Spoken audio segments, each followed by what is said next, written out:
16강의 5번입니다. 자, in a reply. 대답이 나왔어, 대답.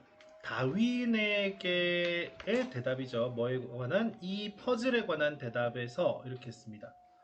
자, 어떤 이 퍼즐이 나오는데, 일단 이 퍼즐이라고 말한 거, 이런 단어가 굉장히 중요하죠. 앞에 무슨 퍼즐이 있을 건데, 꼭 퍼즐은 진짜 여러분들이 조각 맞추는 그런 퍼즐이 아닐 수도 있고요. 어떤 당혹스러운 문제, 어떻게 보면 여기서는 이제 미리 보고 말씀드리지만 난제라고 해석하는 것이 좋은데, 꼭 난제라고 해석 안 해도 그냥 뭔가 풀지 못하는 문제라고 생각하시면 됩니다. 이 퍼즐에 관한 다윈에게 보낸 리플라이 응답 속에서 이 사람이 제안을 합니다. 제안한 내용이 뭐냐면 that 자, bright colors 밝은 색깔이 could advertise 광고하는 거다. The distastefulness니까 taste 알잖아요, 그죠? distastefulness 이렇게 돼 있어요. fullness 다 들어갔으니까 맛없음 한마디로 하시면 되겠습니다. 맛없음을 광고하는 거래요. Of the caterpillar 이거 알죠? 이거 caterpillar 애벌레에 대한 유충에 대한 누구한테 그 experienced predators라고 하니까 경험 많은 포식자들에게 즉 뭔가 경험을 해봤어 먹어봤는데 맛이 없음을 깨달은 이런 경험 많은 포식자들에게 이 유충이 맛이 없다라는 것을 광고하는 거다 이렇게 돼 있어요. 밝은 색깔이. 그럼 이런 것 좀 알지 않아요? 어떤 이제 애벌레가 색깔이 왜 굉장히 화려한데 화려한 색을 가진 이유가 오히려 자기를 드러내서 저거 되게 맛없는 거야 하면서 피하게 만들려고 자신을 이렇게 드러내고 있는 거라는 거 있죠. 그죠? 네, 그런 내용이 들어봤을 것 같아요. 상식적으로. 물론 우리가 이제 이런 질문을 풀 때 상식을 들이대면 안 되지만 이 정도는 좀 편안하게 우리가 좀 아는 내용 같아서 우리가 대충 이 정도로 생각하고 할 수 있을 것 같아요. 그럼 다윈은 이 문제를 못 풀었나 봐. 그죠? 그래서 이 사람이 이런 것을 제안을 했던 것 같아요. 자, 한번 읽어볼게요. 자, 곤충들은요, attract 끌어들입니다. Collectors' attention because 이 이제 수집가들의 관심을 끌어들이는데 왜 그러냐면 they are extremely diverse, 굉장히 다양하고요. And often bear, 이 bear라는 동사 한 번만 알고 계세요? bear가 진이다라는 뜻이에요. 진이다. bear가 동사로 썼을 때 진이다. spectacular한 color, 그죠? 색깔을 아주 다채로운 형형색색이 원래 이제 장관을 이루는 이런 뜻을 쓰는 건지만 어쨌든 멋진 색 정도로 할게요. 멋진 색을 가지고 있고요. 다양하고 그래서 수집가들의 관심을 끕니다. 근데 하지만 나와 있잖아요. 하지만 바이올로지스트에게는 이렇게 돼 있어요. 그러니까 요거는 뭐냐면 이 수집가들에게는 참 흥미거리지만 생물학자들에게는 흥미거리가 아닌가 봐. 이 bright coloration이라는 것이 has been 지금까지 뭐였냐면 constantly renewed 계속적으로 갱신되어지는 퍼즐이었답니다. 계속 다시 등장하는 난제였답니다. 그죠? because 왜 그러냐면 it makes an insect 그것은 만드니까 곤충을 highly visible 엄청 매우 잘 보이는 prey 먹잇감으로 만들죠. to 누구에게 prospective라고 되어 있으면 장래 그죠? 이런 뜻이에요. prospective 앞으로 장래의 포식자들에게 잘 보이는 먹잇감으로 만드니까 그게 굉장히 퍼즐인 거야. 그러니까 수집하는 사람들에게는 재밌다 색깔 봐봐 엄청 예쁘다 이렇게 하겠지만 생물학자들은요 이걸 생물학을 연구하는 사람은요 왜 그런지 이런 걸 다 분석해야 되는데 이 사람들에게는 굉장히 퍼즐이었던 거죠. 그죠? 왜 이렇게 밝은 색깔을 갖고 있지? 왜냐면 그것이 그 색깔이 이시 말하는 건 그 색깔입니다. 그죠? 이시 굳이 받자면 이게 bright coloration 얘기하는 거야. 그죠? 밝은 그 색깔이 그 곤충을 아주 잘 보이는 먹잇감으로 만들잖아요. 그들의 앞으로 장래의 predators, 그 포식자들에게 내가 잘 먹힐 건데, 내가 엄청 눈에 띄어서 잘 잡아 먹힐 텐데, 왜 이렇게 밝은 색을 가졌을까? 찰스 다윈은 understood that. 이렇게 이해를 했답니다. that 밝은 색깔과 또는 exaggerated forms는 자, 밝은 색깔, exaggerated는 이제 과장된 형태가 어쩌면 could evolve, 진화한 거다, 발전한 거다, via 뭘 통해서 sexual selection을 통해서 즉 성적인 선택이에요. 우리가 이제 다윈 보면요 맨날 그런 얘기 하잖아요. 무슨 natural selection이라는 단어를 많이 해요. 그죠? 자연 선택이라는 개념 중에서 또 여기서는 이제 성적 선택인데 그것을 via 통해란 뜻이야. 이거 혹시라도 통해라는 뜻 모르시면 알고 계세요. 이런 걸 통해서 진화한 거다라고 자신은 이해를 했답니다. 근데 성선택이 뭔데 모를까봐 여러분들이 성에 대해서 잘 모르시잖아요. 그래서 이걸 설명하자면 그것은 the process 과정이고요. 그 과정에 의해 by which니까 그 과정에 의해 개개인들이 경쟁을 한대요. for 뭐에 대한 경쟁? access to mates and fertilization opportunity 이런 것들에 위한 경쟁을 하는 과정이래요. 자, 다시 개인들이 경쟁을 한다. 짝에, 그죠? mates, 짝에게 접근하는 것을 위한 그리고 fertilization이라는 단어 외워야 되는데 이 수정이에요, 수정. 수정이라는 게 뭐냐면은 정자와 난자가 만난 거잖아요, 그죠? 그래서 그런 기회를 위한 경쟁 때문에 이렇게 멋진 색깔을 밝은 색깔과 과장된 형태를 지닌다. 그래서 내가 결국은 화려한 옷을 여러분들이 입잖아요. 왜 입어? 예쁜 옷 왜 입는데? 남자 꼬시려고. 그죠?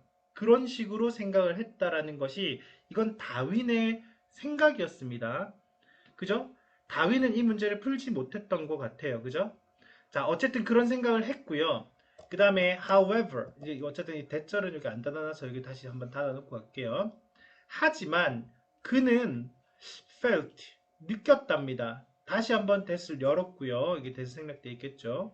sexual selection이라고 하는 것이 couldn't account for라는 것은 뭔가의 어떤 현상을 설명하다는 뜻입니다. 설명하다.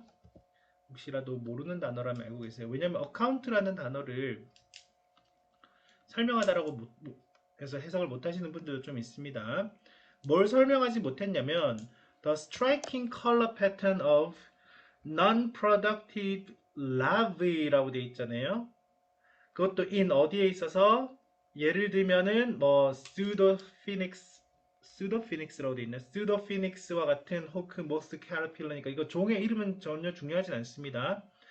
자, 이런 것에 유충에게는 유충에게는 사실은 설명이 안 되는 거야. 무슨 말이냐면 컬러 패턴이 누구한테 있냐면 non-reproductive라고 돼 있잖아요. non-reproductive. 원래 reproduce라는 동사가 reproduce가 번식하다라는 뜻이야.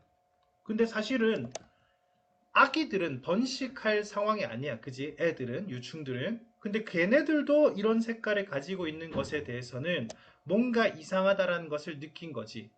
그쵸? 다시 한번. 하지만 그는 느꼈다. 이 성선택이라는 것이 설명이 안 되는 거야. 아주 놀라운 색깔 패턴이 아니 번식할 수 없는 유충에게도 있는데 특히나 이제 예를 들면 이런 벌레 이름이 나온 거야. 이 애벌레의 이름은 우리가 몰라도 상관없으니까 이해가 안 되는 거죠. 자, 그럼 다윈은 아직까지 못 풀었어요. Indeed, 실제로 사실상 먹이 중에 that are not eatable. eatable이라는 것은 eat able인 거 알죠?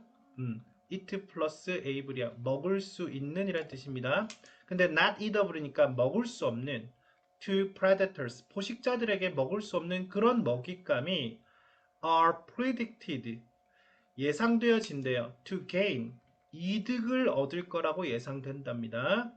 by, 모함으로써 exhibiting, 보여줌으로써 very recognizable colors 이렇게 돼 있어요. 자, 여기서부터 나온 내용이 뭐예요? 결국 포식자가 먹었을 때라는 개념과 함께 새로운 견해가 등장을 하고 있잖아요. 그 견해를 누가 알려줬을까요? 아까 전에 위에 사람이 알려줬겠지. 그 내용 다시 보자면 다윈에게 한 응답을 해준 사람이 있어요. 이 난제에 대한 대답을 해준 사람이 바로 이 사람인데 이 사람이 제시한 내용은 이 밝은 색깔이 어쩌면 광고하는 거다. 맛없음을, 그 유충이 맛이 없음을 광고하는 거다. 이렇게 말해주는 거죠. 이 포식자에게.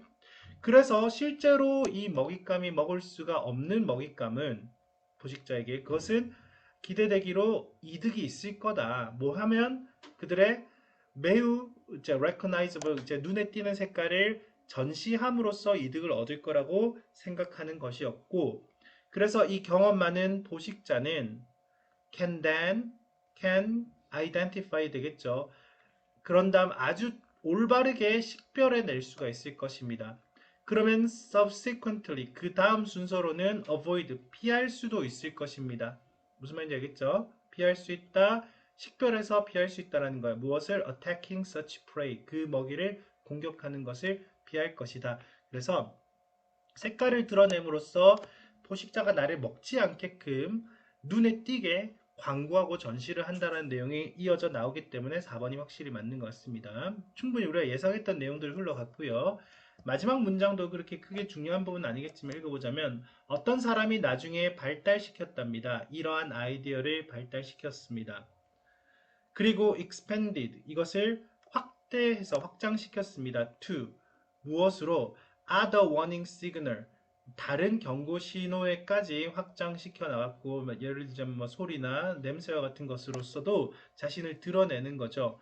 and coined 그리고 코인 시켰습니다. 이 세 개의 병렬 구조 한번 좀 봐놓으시고요. 자, developed 1번, expanded it 그것을 좀 더 확대시켜 가지고 and coined 3번이 동사인데 이 coin이라는 동사 있죠. 이 단어의 뜻도 좀 알아놓으세요. 이거는 신조어를 만들어내다라는 뜻입니다. 어떤 용어를 만들어내다 이런 뜻으로 coin이라는 단어를 써요. 동전 말고 동사로는 신조어를 만들다는 뜻이에요. The term 자, 이렇게 생긴 요 단어를 만들어냈습니다. 지가 만든 단어니까요. 이 단어는 뭐냐면 바로 옆에 나와 있는 안 나와 있죠? 이거 보호색이라는 뜻인 것 같아요. 그죠? 그래서 경계색이라고 하는구나 정확하게는 이 단어는 우리가 정확하게 모르는 단어였지만 이 경계색이라고 하는 용어를 만들어냈답니다. to 뭐 하기 위해서 설명하기 위해서 이러한 현상에 대해서 됐죠? 그리고 이러한 현상을 설명하게 만들어졌는데 그것은 실제 그리스어로 away 멀어져라 라는 표시라고 합니다. 그죠? 그게 바로 이걸 가지고 만들어낸 게 바로 경계색이라고 하는 용어라고 하네요. 자, 어렵지 않았고요.